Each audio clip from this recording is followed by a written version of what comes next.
नमस्कार, आप देख रहे हैं पब्लिक 24 इंडिया न्यूज। इस समय हमारे साथ एडवोकेट और पूर्व चंदला विधायक राजेश प्रजापति जी जुड़ चुके हैं। तो हम लोग एक मुद्दे की बात को लेकर यहाँ पर आज चर्चा करेंगे कि सभी लोग कहीं ना कहीं राजनीति के माध्यम से आम लोगों को भटकाने की कोशिश करते हैं।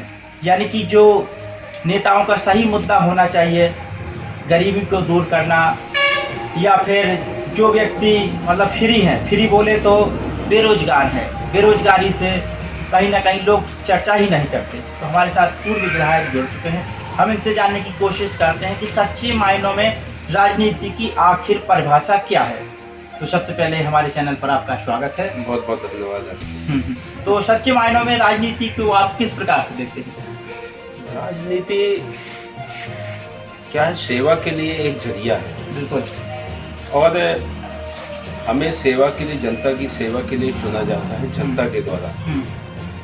और उसके लिए हम लोग जनता के प्रति खरे उतरे, जनता को भरोसा रहता है एक नेता पर, एक अपने क्षेत्र के नेता पर। बिल्कुल। कि हम पूरी तरीके से सेवा में भरपूर उनका सहयोग करें और सेवा इस तरह से करें कि लोगों को ये एहसास हो कि ये हमारे घर का। हाँ बिल्कुल, सेवक है हमारे। हाँ। जनता के द्वारा, यानी कि हम लोग चुने गए हैं। बिल्कुल। एक जनप्रतिनिधि के नाते नहीं, एक परिवार के नाते सदस्य बन के हमें उनकी सेवा करनी चाहिए। और सेवा करने वाला व्यक्ति यदि शासक बनने लगे, उस व्यक्ति को उस सेवा का कोई औचित्य नहीं रह सकता। और सेवा राजनीति में रहने का कोई मतलब नहीं है। एक तरह से हमें राजनीति में जो भी काम करना है, कोई व्यक्ति यदि हमारे घर में आता है या हम क्षेत्र में जाते हैं, यदि कोई समस्या आती है, बिल्कुल, तो उसके लिए तुरंत तत्पर रहना चाहिए। हाँ, तुरंत कार्रवाई करनी चाहिए, तुरंत आदेशित करना चाहिए अधिकारियों को कि जो भी तत्कालिक कार्रवाई हो, न कि टाल मटोल करें, देख लेंगे, कर देंगे। ये जनता के प्रति यानी उनके निराशा भाव आ जाता है जनता में। ये चीजें बचना चाहिए नेता को करने। अभी आजकल देखते हैं, कभी मुद्दे की चर्चा होती है तो लोग बोले हमने ऐसा कर दिया, मतलब सही मुद्दे पर लोग पलायन कर रहे हैं। यहाँ से आप देख पा रहे हैं, आप भी यहीं के हैं और देख पा रहे हैं कि गांव खाली हैं। लोग जब आते हैं, जब उन्हें किसी विशेष परिस्थिति की आवश्यकता होती है। देखिए, हमारे क्षेत्र में राजनीति जो है, लोग बाहरी आकर के राजनीति यहाँ पे किए, बिल्कुल, और राजनीति करके यहाँ से चले भी गए। किसी ने अपना निवास जो है यहाँ पे क्षेत्र में बना करके और क्षेत्र की समस्याओं को और क्षेत्र में घूम करके नहीं देखा। और क्षेत्र का व्यक्ति ही क्षेत्र के लोगों की समस्याओं को और उनके दुख दर्द को समझ सकता है। बिल्कुल समझ सकता है। इसलिए यहाँ का व्यक्ति, हम लोग भी यहाँ मुड़ेरी में ही जन्मे हैं और यही क्षेत्र में ही रहने वाले, मरे हैं, यही मरना है, यही सब जीना है। बिल्कुल, जो कुछ देखना है यही देखना। हाँ, यही देखना है, हमें कहीं बिल्कुल जाने की आवश्यकता नहीं। कर्मभूमि यानी जन्मभूमि, दोनों जन्मभूमि हमारी यही पे। और हम लोगों ने क्षेत्र में जाकर के एक परिवार की तरह काम किया। आपको बता दूं, 2015 में जिला पंचायत अध्यक्ष बना। जिला पंचायत अध्यक्ष से मुझे जनता ने अपार सहयोग दिया, जिला पंचायत सदस्यों ने मेरा सहयोग किया और जाकर के जिला पंचायत अध्यक्ष बना। और पूरे क्षेत्र में, पूरे जिले में मैंने भ्रमण किया। और पूरे जिले में मैं जाके वहाँ पे छोटी समस्याओं को निदान करने की कोशिश की। फिर इसके बाद 2018 में जैसे ही मैं विधायक बना, तो कांग्रेस की 15 महीने सरकार आ गई। तो उसमें हम लोग असहाय हो गए, लेकिन फिर भी कुछ न कुछ हम लोगों की मदद करते रहे। क्षेत्र में उस तरह का विकास डेवलपमेंट नहीं हो पाया, लेकिन हमने लोगों का डेवलपमेंट करने के लिए तरीके से उनके दुख दर्द में भागीदारी, यानी जनता से जुड़े रहे। हाँ, जनता से पूरी तरीके से जुड़ा हुआ है। फिर उसके बाद जैसी सरकार आई 2020 में कोरोना लग गया, कोरोना का लॉकडाउन लग गया, वो महामारी, उसमें भी हम लोगों ने घूम घूम के सैनिटाइजर बांटे। जो बाहर से लोग आ रहे थे घरों के लिए, जो काम करने के लिए यहाँ क्षेत्र से गए थे, वो घर वापस आ रहे थे, उनकी मदद की हमने आने में, पहुँचाने में, गांव-गांव तक पहुँचने में। और कोरोना का जो महामारी का समय था, उस समय अपने लिए सैनिटाइजर, मास्क, सब चीज़ वितरण किए। एम्बुलेंस भी मैंने ग्वालियर में दी बहुत, और इसके लिए ऑक्सीजन के लिए पैसे दिए ग्वालियर के लिए, हमने चंदला के लिए। उस समय की महामारी इतनी तेज थी 2020 और 21 आप समझिए कि इस समय जो गर्मियों का समय है, मार्च के समय इतनी महामारी फैली थी बीमारी की, बहुत लोग उस समय खत्म हो गए। उस समय हम दुख दर्द में हम लोग हमेशा खड़े रहे जनता के बीच में। और जो क्षेत्र बाहर से लोग आ रहे थे उनको आर्थिक मदद तक की हम लोगों ने, खाने की मदद, आर्थिक मदद, अपने क्षेत्र में जो खाने के लिए समस्या हो रही थी तो गेहूँ और जो भी दे सकते हैं, किराना का सामान जो भी दे सकते थे सब देने की कोशिश की। और उसके बाद जैसी हमें तो विधायकी का सही में जितना समय मिला उसमें अपने क्षेत्र में डेवलपमेंट करने की पूरी कोशिश की। भरपूर प्रयास किया। मैंने आपको बता दूं ग्वालियर में अनुविभाग नहीं था, वहाँ अनुविभाग करवाया, अनुविभाग की बिल्डिंग बनी। आपको लौकुश नगर में बाईपास नहीं था, उस समय भी बाईपास पास करवाया। आपको लौकुश नगर में महाविद्यालय की बिल्डिंग नहीं थी, उस समय बिल्डिंग पास करवाई। चंदला में हम आपको बता दें सीएम राइज स्कूल पास करवाया, बालीगढ़ में सीएम राइज स्कूल पास करवाया, चंदला में हॉस्पिटल पास करवाया, चंदला में सिविल न्यायालय पास करवाया। तो चंदला की आसपास की पूरी रोडें पास करवाई। पूरे क्षेत्र ग्वालियर क्षेत्र में हमने रोडों का जाल बनवाया। बालीगढ़ क्षेत्र में हम लोगों ने, बालीगढ़ क्षेत्र में जो सही में दूर दराज का माना जाता था, लेकिन उसको हमने दुरुस्त कराया। प्रकाश बहोदी हो, बदौरा हो या गटहरी हो, सब रोडों का जाल बनवाया। तो ये, और धार्मिक स्थिति में आदमी कह देता है कि धार्मिक हम लोग नहीं हैं। हम लोग कहाँ से धार्मिक नहीं है? हम लोग अपने गांव में अभी नवदुर्गों में हम लोगों ने जवारा रखे, हमारी कुल देवी हैं, हम लोग पूरे पूजा पाठ करते हैं। 9 दिन तक हमारे यहाँ जवारे होते हैं, भजन कीर्तन होते हैं। और हम लोगों ने, मैं आपको बता दूं, भगवान श्री राम के मंदिर के लिए मैंने खुद अपने 5 लाख रुपए की चेक दी, अपने तनख्वाह की। और जितने भी आलम देवी में गेट बनवाया हमने, यहाँ पे भद्रकाली में वहाँ पे समुदाय के भवन बनवाया। आपका कालका माता में हम लोगों ने वहाँ पे वाटर कूलर दिया, पंखे लगवाए सब। यहाँ पे आपको जालपा माता में हम लोगों ने, ग्वालियर में और चंदला में अटैया बाबा में गेट दिया। यानी सब जगह कोई ऐसा गांव नहीं है। आलमदेव में गेट दिया 5 लाख, सब जगह। अभी हमारे समय का दिया हुआ निधि, संतोषी माता चंदला में अभी 5 लाख का निर्माण हो रहा है माता के मंदिर में। कोई भी ऐसा नहीं है। केवटों के लिए हमने, केवट समाज हमारा ऐसा समाज है, निषाद राज का एक मंदिर बनाने के लिए संतोषी माता के मंदिर के पास में हम लोग बना रहे हैं। ये हमने, ऐसा नहीं है कोई भी ऐसा क्षेत्र नहीं बचा, चाहे वो धार्मिक हो, चाहे वो सामाजिक हो, चाहे वो विद्यालय परिसर का क्षेत्र हो, सब जगह हम लोगों ने काम किया। उस समय जितना भी 2 समय का आपको बता दें, उस समय 2 समय का, हम 2 साल का समय मिल पाया और 2 साल के समय में इतना सारा काम किया। ठीक है, वो अलग बात है, पार्टी का निर्णय था, वो टिकट नहीं मिली, वो अलग बात है। जिसको पार्टी ने निर्णय लिया उसको टिकट दी, और उनका काम है कि वो विकास करें क्षेत्र के। आप राजनीति से काफी दूर है, तो राजनीति में आने के बाद जनता को किस प्रकार का पुनः लाभ मिलेगा? देखिए, राजनीति में एक व्यक्ति यदि आ जाता है तो वो छा नहीं पाता, राजनीति में ही रहता है। कुछ दायित्व तो हमें पार्टी ने दिए, बाहर के दायित्वों को, बाहर के चुनाव थे उस समय, बाहर के चुनाव हम गए, वहाँ जिम्मेदारी दी, हरियाणा गए, दिल्ली गए, महाराष्ट्र गए, जहाँ जहाँ जिम्मेदारियाँ वैसी मिलती गई हम वहाँ पार्टी का काम करते थे और सामाजिक संगठन को भी जोड़ने का हमने काम किया। मतलब आपके अंदर कोई विरोधाभास नहीं है कि मुझे टिकट नहीं मिला? नहीं, कोई वो नहीं है, पार्टी ने था, पार्टी का जो निर्णय है उस समय निर्णय पार्टी का था, मुझे जनता ने तो हराया नहीं। जनता मेरी अभी भी अपनी है, बिल्कुल, और हमेशा रहेगी, क्योंकि हम यही की जनता है, कोई ना कोई रिश्ते से हमारे सब लोग लगते हैं, कहीं ना कहीं से हम लोग जीवन भर एक दूसरे से जुड़ाव रहेगा। तो हमें जनता ने किसी प्रकार से नहीं नकारा। यानी आपके लिए चंदलाव लौकुशनगर बराबर है? लौकुशनगर हमारी तहसील, हमारा SDM कार्यालय लौकुशनगर, पहले गौरीहार नहीं था तो लौकुशनगर ही मेन था। अभी भी लौकुशनगर हमारे ये पूरा क्षेत्र जो है, आप देखिए चंदला का SDM कार्यालय लौकुशनगर है। अब सब जगह का जो है SDM कार्यालय इस तरफ लौकुशनगर ही, हमारे मुरेली आसपास के गांव जो है 40-50 गाँव का केंद्र बिंदु है लौकुशनगर। लौकुशनगर का एक वार्ड हमारी विधानसभा का है, तो लौकुशनगर कोई अलग वो नहीं है, लौकुशनगर हमारा घर है।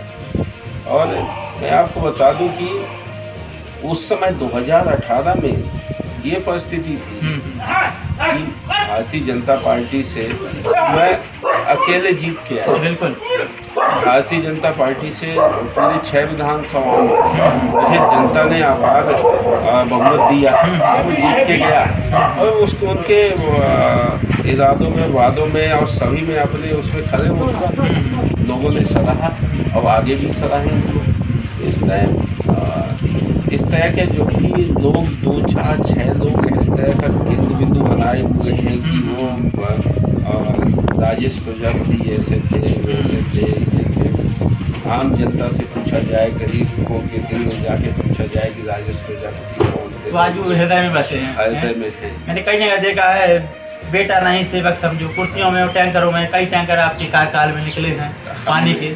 हमने तो सभी मंदिरों में वहाँ पे बैठने के लिए कुर्सियाँ डलवाई। दुर्गा माता के मंदिर में हम मंदिर का प्रांगण बिल्कुल स्वच्छ बनाया, वहाँ पे जिम लगवाया, वहाँ पे हम लोगों ने कुर्सियाँ डलवाई। एक तरह से उस प्रांगण में आवारा पशु घुसते थे, लेकिन उसको जालियों से अच्छा करवा के दुर्गा माता के मंदिर और पूरा आप सिंचाई कॉलोनी में गए होंगे, सब जगह रोडें अपन ने करवा दी थी लोगों को, वहाँ पे फिर से आदमी जाना चालू कर दिया, नहीं तो वहाँ जाना पसंद नहीं करता था। बिल्कुल, लेकिन हम लोग वहाँ पे रह करके परमानेंट रहे हम लोग, और रह करके हम लोग ने वहाँ का वातावरण बदलने का काम। वहाँ पे लड़के जो है नशे की ओर जा रहे थे, उनको भी नशों की तरफ से हटाने की प्रयास किया, तो ये सब काम किए। अब ठीक है, आगे चल करके आपने ये दोबारा मौका मिलता है। हाँ बिल्कुल, बहुत अच्छा करेंगे। आपने जो बताया कि पलायन की जो समस्या है, बिल्कुल सही बात है, क्योंकि हमारे यहाँ पे पूरे बुंदेलखंड एरिया में, मेरी विधानसभा की बात नहीं है, पूरे बुंदेलखंड एरिया में इंडस्ट्री नहीं है, कोई ऐसे रोजगार के साधन नहीं है, तो पूरा डिपेंड सरकार के ऊपर लोग रहते हैं। सरकार अन्न दाना देती है, खाने के लिए राशन देती है, तो उसमें डिपेंड रहते हैं। फिर उसके बाद श्री राम जी जो सेवा है, गारंटी सेवा, तो उसमें व्यक्ति काम करते हैं, कुछ उसमें कर लेते हैं, लेकिन उनका इसमें पूरी तरीके से संपूर्ण भरण पोषण नहीं हो पाता है। इसके लिए वो अभी भी हमारे क्षेत्र से लोग जम्मू कश्मीर, पंजाब, दिल्ली, हरियाणा, सूरत, हैदराबाद, गुजरात, सब जगह, बिल्कुल नोएडा, सब जगह लोग अभी भी वहाँ हैं और काम कर रहे हैं। तो वो अपने भरण पोषण के लिए, बच्चों के अच्छे पोषण के लिए जाते हैं कि बच्चों का अच्छा भविष्य बन सके, उसके लिए जाते हैं, क्योंकि यहाँ पे इतना रोजगार के साधन नहीं है। कृषि पर आधारित हमारा क्षेत्र है और पूरा किसान ही रहते हैं यहाँ पे, तो इसके लिए कुछ ना कुछ हमारी सरकार भी सतत प्रयास कर रही है। यदि आप राजनीति में दोबारा पुनः मौका मिलता है तो क्या लोगों के लिए क्या ऐसा आपके दिमाग में चल रहा है? अब हम अपने क्षेत्र के लिए देखिए, क्षेत्र के लिए ऐसा नहीं है, अभी भी सरकार कर रही है काम, लेकिन एक लोकल जनप्रतिनिधि के नाते एक दायित्व बनता है कि लोगों के जीवन स्तर को सुधारा जाए, जीवन स्तर को और बढ़ाया जाए। तो उनके जीवन स्तर को यदि हम बढ़ाने का काम करेंगे तो अपने आप व्यक्ति सक्षम होगा। पढ़ाई पर ध्यान देना, बिल्कुल, शिक्षा पर सबसे पहले, बिल्कुल। यदि इस व्यक्ति के अंदर, बच्चों के अंदर शिक्षा आ जाएगी, वो कहीं भी काम कर सकते हैं। देश विदेशों में जाकर के काम कर रहे हैं अपने क्षेत्र के, और IAS IPS में जैसे सर्विसों में निकले हुए हैं अपने क्षेत्र के लोग। अब कई जगह अपने मंत्रालय में अपने क्षेत्र के लोग हैं, बड़ी बड़ी पोस्टों में बैठी हुई। बिल्कुल। तो अपने क्षेत्र की समस्याओं को वो भी वहाँ तक रखते हैं, और धीरे धीरे इस चीज़ में सुधार आएगा। आगे चल कर के हम अपन लोग यदि अच्छा प्रयास करेंगे तो सही में यहाँ पे एक नेशनल मार्ग निकलना चाहिए, जिससे यहाँ का जो विकास रुका हुआ है वो विकास पूरी तरीके से खुल जाएगा। और यहाँ पे रेलवे लाइन का एक ट्रैक होना चाहिए, क्योंकि जो विकास रुका है तो रेलवे लाइन से भी हमारा आने जाने का पूरा विकास ये बढ़ेगा। और नई नई कुछ ना कुछ यहाँ पे फैक्ट्रियाँ आना चाहिए, जिससे यहाँ पे काम कर सके। जैसे स्टोन पार्क, हमने उस समय बात की थी कि स्टोन पार्क यहाँ पे हो जाएगा, क्योंकि हमारा क्षेत्र एक ग्रेनाइट पहाड़ी, हाँ ग्रेनाइट है, रेत है, हमारे यहाँ पे गिट्टी है, यानी पूरी माइंस से भरा हुआ है। तो स्टोन पार्क होगा तो एक ही जगह पे सभी चीज़ों का व्यापार हो सकेगा। तो इसके लिए हमने उस समय वो किया था कि एक मांग की थी कि ये करेंगे। तो आने वाले समय में इसका भी हम लोग प्रयास करेंगे कि ये हम करेंगे, और जिससे क्षेत्र के लोगों को रोजगार मिल सके, क्योंकि रोजगार मिलेगा तो पलायन मिलेगा। बिल्कुल बिल्कुल। मैंने देखा है कुछ लोग पीछे के पीछे राजनीति में रह जाते, कुछ आगे वाले आगे निकल जाते हैं।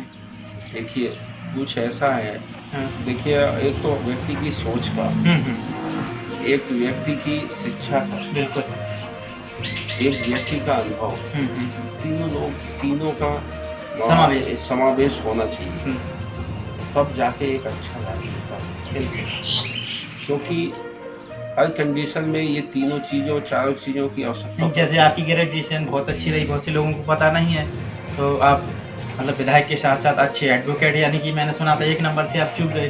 वो तो कितने सन की बात है। देखिए वो तो सब ये है कि भाग्य कहीं और लिखा था, बिल्कुल, राजनीति काम करने का कहीं और हमें दायित्व तो लिखा हुआ था। वो दायित्व तो हमें भगवान ने यहाँ जाकर राजनीति क्षेत्र में दिया। ठीक है, कोई भी जो भी वकालत करता है, आपने देखा होगा, और एक अच्छा राजनेता, बिल्कुल बड़े बड़े पदों में, चाहे वो जवाहरलाल नेहरू जी रहे हों, चाहे वो अपने अटल बिहारी वाजपेयी जी रहे, सब अच्छे राजनेता निकले, जिसको कानून का ज्ञान है। आप समझिए, कानून का ज्ञान होने पे कानून का ही पाठ पढ़ाएगा, चाहे जिस क्षेत्र में वो व्यक्ति जाए। और हम लोग जहाँ पहुँचते हैं तो एक कानून के दायरे में रहते हुए कानून का पाठ पढ़ाते हैं, अपने क्षेत्र के लोगों को भी कानून के दायरे में रह करके, हम हद में रह करके वो काम करना चाहिए। कोई भी गलत काम न करे जिससे अपने क्षेत्र की बदनामी हो, अपने परिवार की और घर की बदनामी हो। तो ये चीज़ें नहीं करना है हमें। और हमारा क्षेत्र ऐसा है, हमारा क्षेत्र कभी इस चीज़ों में कभी चोरी डकैती में नहीं रहा। बिल्कुल, हमारा क्षेत्र मजदूरी मेहनत करके कमाया है, खाया है और आगे बढ़ा है। ना कभी उनने चोरी डकैती की है, ना जुआ शराबी की है, ना किसी प्रकार की की है। तो हमारा क्षेत्र हमेशा ईमानदार रह करके ईमानदारी का खाना खाया है। बिल्कुल, और वो अभी भी खाता है। तो जैसा कि आगामी अभी 2 अप्रैल को हनुमान जन्मोत्सव है, तो नगर की जनता से क्या कहना चाहते हैं? नगर की जनता को, सभी राम भक्तों को यही कहूँगा कि अच्छे हर्षोल्लास से भगवान हनुमान जी का जन्म उत्सव मनाएं, और सभी को बहुत बहुत शुभकामनाएं, सभी को बहुत बहुत बधाई। एकदम भाईचारे से मनाएं, एक दूसरे को और जोड़ने का काम करें। हम हिंदू सनातन संस्कृति को आगे बढ़ाने का सब लोग काम करें, और संस्कृति, हिंदू संस्कृति, सनातन संस्कृति तब बढ़ेगी तब हम लोग एकजुट होकर के इस त्यौहार को एक हमारे लिए जन्म उत्सव एक त्यौहार है। और हनुमान जी के तो करोड़ों भक्त हैं देश विदेशों में, सब जगह पूरे ब्रह्मांड में। तो मैं यही कहूँगा कि हम भाईचारे से मिल कर के इस जन्मोत्सव को सफल बनाएं और अच्छे तरीके से मनाएं। और सभी को मेरी तरफ से, पूरे क्षेत्रवासियों को, सभी को बहुत बहुत शुभकामनाएं। हमारे साथ चंदला के पूर्व विधायक थे जिन्होंने अपनी बात बड़ी ही सहजता से रख दी। पब्लिक 24 इंडिया न्यूज जिला संवाददाता राघवेंद्र सिंह, लखोश नगर।